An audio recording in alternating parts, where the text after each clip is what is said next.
Governor Antonio Tico may mga milyon-milyong ghost project di umano sa bayan ng PUV Corpus na nagkakahalaga ng 115.4 milyon. Hindi kaya kasabwat si Mayor Mark Antonio at di kaya may malaking kickback mula sa proyektong rehab regraveling ni Governor Antonio Co. Matanong lang natin bakit hindi nito pinupursigi ang gobernador na ipatrabaho ng pulido ang mga proyektong rehab at ipatrabaho naman ang mga ghost project nito. Unang kabanata, narito ang katotohanan. Walang kaalam-alam ang mga Corpusanan sa mga milyones na inilaan ng Kapitolyo sa pamumuno ni Governor Antonio Tico sa kanilang bayan para sa mga kalsadang ipapaayos sana, at hindi rin nila alam kung ano itong mga milyon-milyon na pondo mula sa Kapitolyo kung para saan ang naturang proyekto. Para mas maunawaan ng mga residente ay nagtanong-tanong tayo sa isang barangay kung may nangyaring regraveling o rehab noong 2022 o di kaya noong 2023, ngunit ang sagot nila ay isang grader lamang ang kanilang nakikita para magpatag at magkanal ng kalsada. Dito natin ipinagtapat ang mga proyektong ito.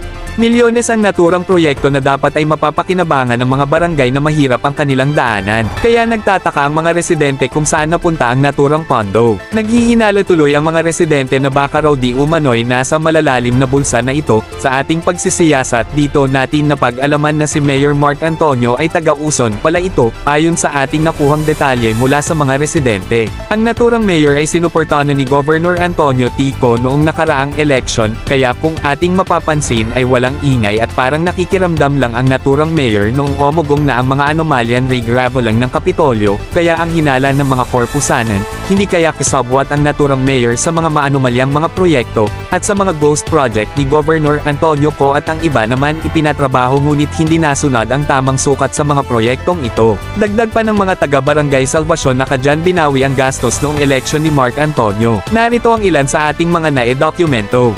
Number 1 Barangay Alegria Dalakwit Road PUV Corpus. Nagkakahalaga ng 3,954,000. Tinapos lamang ng 4 na araw. Number 2. Buindawahan Tubog-Bagang Road PUV Corpus.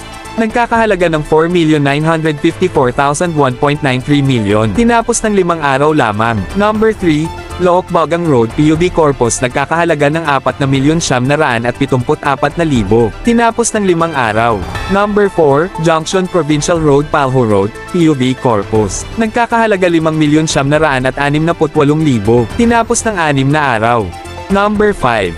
Barangay Salvacion PUV Corpus Road PUV Corpus. Nagkakahalaga ng 7,762,000. Tinapos ng 8 araw. Isa ito sa mga pinuntahan ng BMP ngunit wala tayong nakita at ayon sa mga residente ay walang regraveling na naganap sa naturang barangay o nasasakupan. Number 6. Salvacion Casamangan Road PUV Corpus.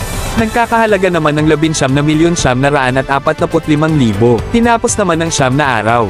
Muli tayong nagtanong tungkol dito ngunit mas lalong pinagdiinan ng mga residente na walang din ang proyektong na naganap. Kung ganun nasaan ang 19.9 milyon. Kaya ang mga residente ay napatingala at napasisi na lang, marami ang nagsasabi na hindi kaya dito binawi ang gastos noong si Mayor Mark ay tumakbong mayor sa PUV Corpus. Ang lahat ng mga proyektong nabanggit at ilan dyan ghost project at ang ilan naman ay hindi nasumad ang tamang implementasyon sa naturang proyekto. At para sa mga susunod na update sa tungkol sa PUV Corpus follow lamang at share ang page na ito.